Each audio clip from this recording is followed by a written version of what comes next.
अस्सलाम वालेकुम वरहमतुल्लाहि वबरकातुहू। बहुत लंबा चौड़ा आपने एक सवाल किया है और उस सवाल का मैं जवाब देने की कोशिश करती हूँ। At the age of 18 you became UK citizen and then you applied for a loan आपने लिया और उस लोन के ऊपर ज़ाहिर है आपने इंटरेस्ट पे करना था। अब आपकी ग्रेजुएशन हो गई है and you are expected to repay the loan, और लेकिन अब आप ये जानना चाहती हैं कि मैं इंटरेस्ट क्यों दूँ, वो तो इस्लामिक रूलिंग्स के मुताबिक सही ही नहीं है।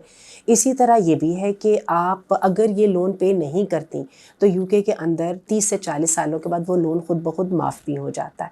तो फिर क्या इस सिचुएशन में आपने वो लोन पे करना है असल अमाउंट या फिर इंटरेस्ट भी? ये तो आपका एक क्वेश्चन है। दूसरा क्वेश्चन आपने ये किया है कि अब आपकी चूँकि ग्रेजुएशन हो चुकी है और आपके पास कोई और अर्निंग का ज़रिया नहीं है और आप जो है वो जॉब के लिए अप्लाई करना चाहती हैं अपनी ग्रेजुएट रोल की पोजीशन में, तो फिर क्या ये आपके लिए जायज़ होगा या नहीं जायज़ होगा? और तीसरी बात आपने ये पूछी है कि जब आपने सिटीज़नशिप के लिए अप्लाई किया था तो आपने एक ओथ ली थी जिसके मुताबिक आपकी लॉयल्टी थी यूके की कॉन्स्टिट्यूशन के साथ।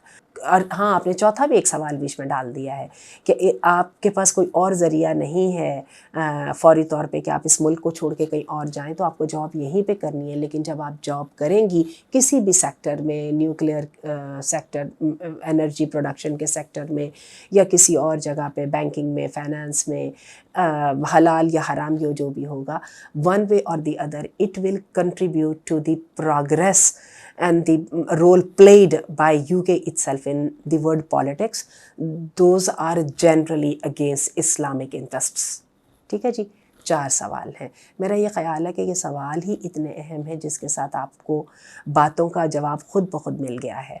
हम सबसे पहले सवाल की तरफ आते हैं जो आपने कहा है कि इंटरेस्ट मुझे पे करना है या नहीं पे करना। आपको इंटरेस्ट नहीं पे करना, लेकिन आपको प्रिंसिपल अमाउंट जो है वो पे करनी है, one thing.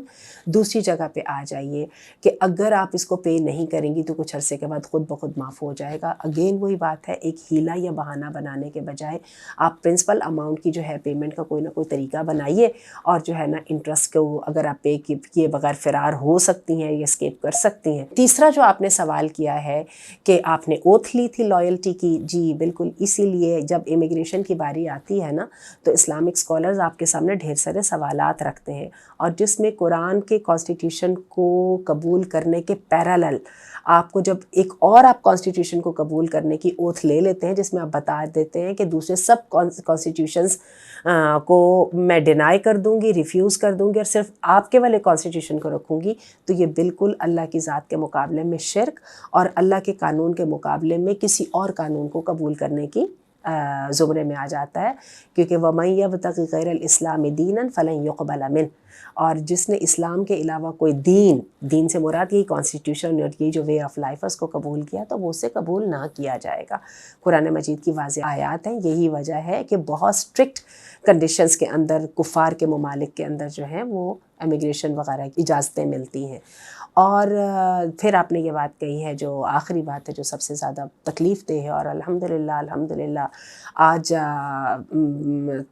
Thanks to the suffering of Gazans and Palestinians अब इस वक्त सारी दुनिया को एहसास हो रहा है कि ख़ास तौर पे मुसलमानों की कि हमारी सलाहियतों को इस्तेमाल करके अपने बिज़नेस को प्रमोट करके उस बिज़नेस के बेनिफिट और प्रॉफिट्स को कहाँ पे लगाया जा रहा है, जो कि टोटली मुसलमानों के मफादात के ख़िलाफ़ है। इस वक्त वाक़ईतन हमें ये महसूस होता है कि पेप्सी की एक बोतल जो है वो दर हकीकत एक गोली है किसी न किसी फ़लस्तीनियन चाइल्ड या मदर के लिए या वहाँ के किसी भी बहुत ही मज़लूम शख्स के लिए। तो मेरा ये ख़्याल है कि आपने उन सारी चारों पांचों बातों का ज़िक्र कर दिया है कि जब हम इमिग्रेशन के ख़िलाफ़ बात करते हैं तो उनका ज़िक्र करते हैं और आप बज़ाते ख़ुद उसका शिकार हैं। अल्लाह ताला आपके लिए आसानी करे, बहुत जल्दी जो है इस तकलीफ़ दे सूरत हाल से निकलने की कोशिश करें। अभी तो इस यहाँ पर लिविंग और उस लिविंग के साथ जो अटैच्ड ईवल और वाइसेस हैं उनका आपने ज़िक्र नहीं किया, जो कि बिल्कुल आप चूँकि अभी अपनी उम्र की इब्तदा में है, जब आप एक दफ़ा इसमें पैर रख देंगी तो उस वक़्त आपको इसका अंदाज़ा होगा। तो ये जल्द अज़ जल्द जो है ना अल्टरनेट तलाश करें। आना इंसान ने अपने मुल्क में होता है, यहाँ पर जहाँ पर इस्लामिक कम्युनिटी है, जहाँ पर हमारे रिश्तेदार हैं, जहाँ पर हमारी वर्किंग का हमें फ़ायदा है, हमारी मुल्क को कौम का फ़ायदा है। इन बातों को आप जितनी चाहें किताबी बातें कह दें, लेकिन in the long run they are the values जो आज के 21st सेंचुरी کہ پاکستانی مسلمان کو ایڈہیئر کرنا ہی کرنا ہے. اللہ آپ کے لیے آسانی کر دے.